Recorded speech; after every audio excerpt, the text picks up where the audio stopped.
কি ক'ম, যোৰহাটলৈ আচলতে কালি আহিলোঁ মই। কালি আহি ৰাতিলৈকে ইয়াতে আছোঁ, প্ৰায় 11 বজালৈকে।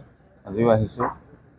যোৰহাটত যিটো শ্ৰদ্ধাঞ্জলি অনুষ্ঠান কৰিছে প্ৰশাসন আৰু যোৰহাটৰ শিল্পী সমাজ, যোৰহাটৰ সাহিত্যিক সমাজ, সমূহ সমাজ যিমান যোৰহাটৰ আছে সকলোৱে মানে দেহে কেহে লাগিছে যোৰহাটত খুব সুন্দৰকৈ অনুষ্ঠানটি মানে কৰিবৰ বাবে।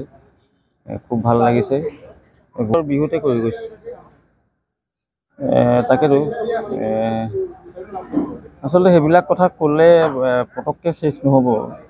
যোৰহাটৰ স্মৃতি জুবিন গাৰ্গৰ লগত বহুত জড়িত আছে। প্ৰত্যেক ঘৰ মানুহতে মানে জুবিন গাৰ্গৰ স্মৃতি আছে। এই চিকুদাহঁতৰ ঘৰতে যোৰহাটৰ এটা সময়ত জুবিন গাৰ্গ হোৱাৰ আগতে আড্ডা আছিলে, হয়নে চিকুদা? সংগীতৰ মানে একদম ৰিহাৰ্চেল হয়, কীবৰ্ড বজায়। বিভিন্ন দিগন্ত শৰ্মা সেই আৰম্ভণিৰ পৰা আছে, আমাৰ গীটাৰিষ্ট দিগন্ত দা যেতিয়া আমাৰ চাউণ্ড কৰে। চিকুদাহঁতৰ ঘৰত আড্ডা, চিকুদাহঁতৰ ঘৰত গান বাজনা, চিকুদাহঁতৰ ঘৰখনৰ পৰা আচলতে আৰম্ভ হৈছিলে গোটেই বস্তুটো। গতিকে চিকুদায়ো অলপ ক'ব পাৰিব এইটো। চিকুদাহঁতে খুব লাগি আছে একদম দেহে কেহে পূৰা।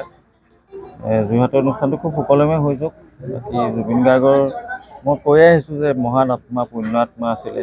গোটেই ভাৰতবাসী, গোটেই পৃথিৱীবাসীয়ে শ্ৰদ্ধা জনাইছে। জুবিন গাৰ্গ অমৰ হওক। আৰু শাস্তি আৰু ধৰণটো মই বিচাৰ কৰিলে নহ'ব, সেইটো শাস্তি পাবই।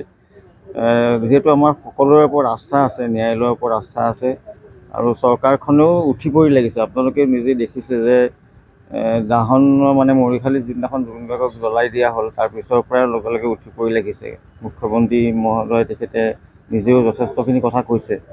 গতিকে দোষীয়ে শাস্তি পাবই লাগিব। পাব বুলি আশা কৰি ৰৈ থকা নাই, আমি ভাবিছোঁ পাবই, 100% চিয়'ৰ হৈ আছে। গতিকে জুবিন গাৰ্গৰ লগত যিখিনি ঘটনা হৈছে সেইখিনি দোষী বিচাৰ কৰি সকলোৱে আশাৰে বাট চাই আছে যে খুব সোনকালে দোষী কৰায়ত্ব হওক আৰু দোষীৰ শাস্তি হওক। শ্যামকানু মহন্তৰ বিষয়ে কি ক'ম মই,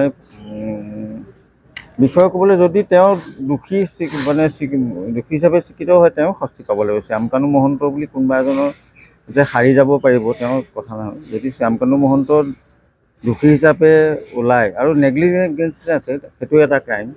যিটো নেগলিজেঞ্চি হ'ল জুবিন গাৰ্গক মাতি নি পেলাই, সেইটো এটা ক্ৰাইম। গতিকে শাস্তি পাবই চিয়'ৰ, মই সেইটোৱে আশা কৰিছোঁ।